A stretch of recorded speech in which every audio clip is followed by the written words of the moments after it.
The wind had cooled the air.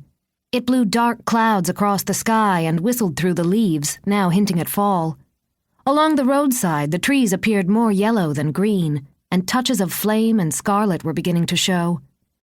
The day was poised in September, just as summer was turning autumn. The late afternoon sunshine squeezed between the clouds, slanting onto the roadway. The air smelled of rain. Lindsay walked swiftly, knowing the clouds could win out at any moment. The breeze lifted and tossed the strands of her silvery blonde hair, and she pushed at them with annoyance. She would have been wiser to have left it neatly pinned at the nape of her neck, she thought. Had she not been so pressed for time, Lindsay would have enjoyed the walk. She would have reveled at the hint of fall and the threatening storm. Now, however, she hurried along the roadway, wondering what else could go wrong. In the 3 years since she had returned to Connecticut to teach, she had experienced some rough moments. But this, she decided, was among the top 10 for frustration value. Backed up plumbing in the studio, a 45-minute lecture from an overeager parent on her child's prowess, 2 torn costumes, and a student with an upset stomach.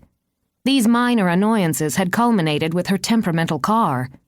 It had coughed and moaned as usual when she had turned the ignition, but then it had failed to pull itself together. It simply had sat there shuddering until Lindsay had admitted defeat. This car, she thought with a rueful smile, is about as old as I am, and we're both tired. After taking a hopeless look under the hood, Lindsay had gritted her teeth and begun the 2.5-mile hike home from the studio. Of course, she admitted as she trudged along under the shifting sunlight, she could have called someone. She sighed, knowing her temper had set her off. 10 minutes of brisk walking had cooled it. Nerves, she told herself. I'm just nervous about the recital tonight. Not the recital, technically, she corrected, stuffing her hands into her pockets. The girls are ready. Rehearsals had been perfect. The little ones are cute enough that mistakes won't matter. It was the times before and after the recitals that distressed Lindsay, and the parents.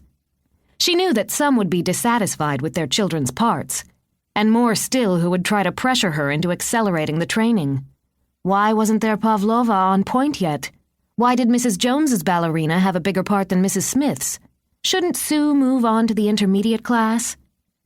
So often, Lindsay's explanations on anatomy, growing bones, endurance, and timing met with only more suggestions. Normally, she used a mixture of flattery, stubbornness, and intimidation to hold them off. She prided herself on being able to handle overzealous parents. After all, she mused, hadn't her mother been exactly the same? Above all else, May Dunne had wanted to see her daughter on stage. She herself was short-legged, with a small, compact body. But she had possessed the soul of a dancer. Through sheer determination and training, she had secured a place in the corps de ballet with a small touring company. May had been nearly 30 when she married. Resigned that she would never be a principal dancer, she had turned to teaching for a short time, but her own frustrations made her a poor instructor. Lindsay's birth had altered everything. She could never be a prima ballerina, but her daughter would. Lessons for Lindsay had begun at age 5 with May in constant attendance. From that time on, her life had been a flurry of lessons, recitals, ballet shoes, and classical music.